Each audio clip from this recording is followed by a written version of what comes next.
ವಕ್ಫ್ ಆಸ್ತಿ ವಿವಾದ ಈಗ ಬಿಜೆಪಿ ರಾಜ್ಯಾಧ್ಯಕ್ಷ ವಿಜೇಂದ್ರಗೆ ಸುತ್ತಕೊಳ್ತಾ ಇದೆಯಾ ಅಂತ.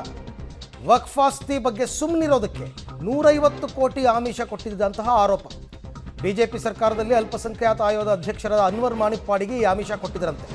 ಪ್ರಧಾನಿ ಮೋದಿಗೆ ಅನ್ವರ್ ಮಾಣಿಪ್ಪಾಡಿ ಅವರು ಪತ್ರವನ್ನು ಬರೆದಿದ್ದಾರೆ.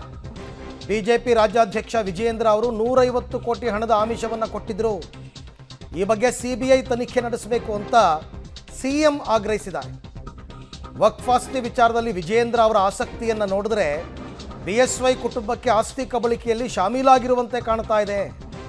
ಸಿಬಿಐ ತನಿಖೆ ನಡೆದರೆ ಎಲ್ಲ ಸತ್ಯ ಹೊರಬರುತ್ತೆ ಅಂತ ಮುಖ್ಯಮಂತ್ರಿಗಳು ಈಗ ಆಗ್ರಹಿಸಿದ್ದಾರೆ. ಹಳೇ ವಿಚಾರ. ಆಗ ಬಿಜೆಪಿ ಅಧಿಕಾರದಲ್ಲಿದ್ದಾಗ ಒಂದು ಅಲ್ಪಸಂಖ್ಯಾತರ ಆಯೋಗದ ಅಧ್ಯಕ್ಷರನ್ನಾಗಿ ಅನ್ವರ್ ಮಾಣಿಪ್ಪಾಡಿ ಅವ್ರನ್ನ ಮಾಡಿರ್ತಾರೆ. ಮತ್ತು ಅವ್ರಿಗೊಂದು ಕೆಲಸ ಕೊಟ್ಟಿರುತ್ತೆ ಸರ್ಕಾರ. ಏನಂದರೆ, ಯಾರ್ಯಾರು ವಕ್ಫ್ ಆಸ್ತಿಯನ್ನು ನುಂಗಿದ್ದಾರೆ, ಅದರಲ್ಲೂ ಕಾಂಗ್ರೆಸ್ನ ಕೆಲವು ದೊಡ್ಡ ದೊಡ್ಡ ನಾಯಕರು, ಅದ್ರ ಬಗ್ಗೆ ತನಿಖೆ ನಡೆಸಿ ಅಂತ ಸಮಿತಿ ರಚನೆ ಮಾಡಿದಾಗ ತನಿಖೆ ಮಾಡಿ ಅವರು ಅದನ್ನು ರಿಪೋರ್ಟನ್ನು ಸರ್ಕಾರ ಕೊಡ್ತಾರೆ. ಆ ವಿಚಾರವನ್ನು ಈಗ ಮುಖ್ಯಮಂತ್ರಿಗಳು ಪ್ರಸ್ತಾಪ ಮಾಡಿದ್ದಾರೆ.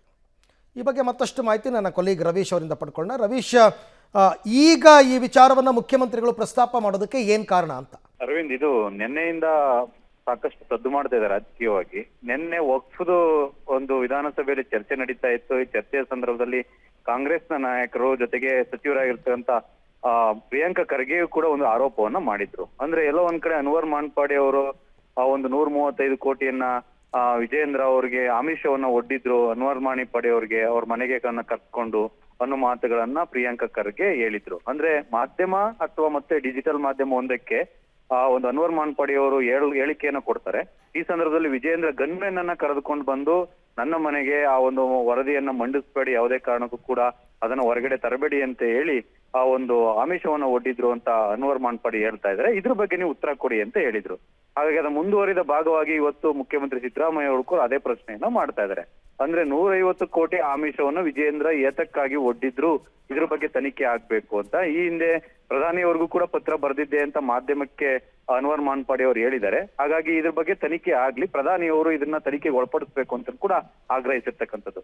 ಹಾಗಾಗಿ ವಕ್ಫ್ ವಿಚಾರವಾಗಿ ಏನ್ ಜಟಾಪಟಿ ನಡೀತಾ ಇದೆ, ಇದು ಎಲ್ಲ ಒಂದ್ ಕಡೆ ರಾಜಕೀಯ ತಿರುವನ್ನ ಪಡೆದುಕೊಳ್ತಾ ಇದೆ.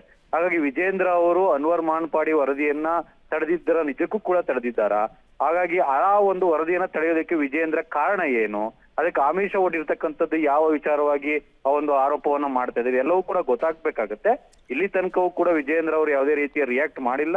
ವಿಧಾನಸಭೆಯಲ್ಲಿ ಅದಕ್ಕೆ ಉತ್ತರ ಕೊಡ್ತೇನೆ ಅನ್ನೋ ಮಾತುಗಳನ್ನು ಕೂಡ ಹೇಳಿರ್ತಕ್ಕಂಥದ್ದು. ಹಾಗಾಗಿ ಸೋಮವಾರದಿಂದ ಮತ್ತಷ್ಟು ಇದು ರಾಜಕೀಯ ಸ್ವರೂಪವನ್ನು ಪಡೆದುಕೊಳ್ಳುವಂತ ಚಾನ್ಸಸ್ ಕೂಡ ಜಾಸ್ತಿ ಇರುತ್ತೆ. Arvind, right, thank you Ravish, ತಮ್ಮೆಲ್ಲ ಮಾಹಿತಿಗಾಗಿ ಧನ್ಯವಾದ.